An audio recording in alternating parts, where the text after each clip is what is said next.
কৃষিকাজকে খারাপ মনে করবেন না।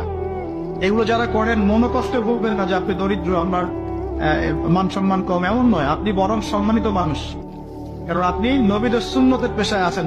বারবার আমি বলি, শেষ জামানায় কৃষিকাজ সবচেয়ে ভালো একটা অপশন।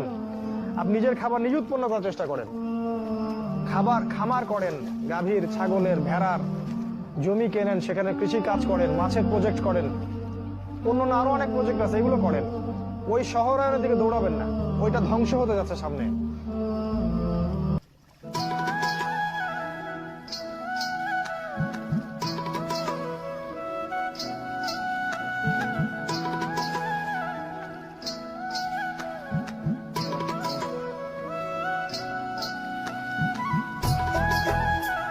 কৃষিকাজকে খারাপ মনে করবেন না।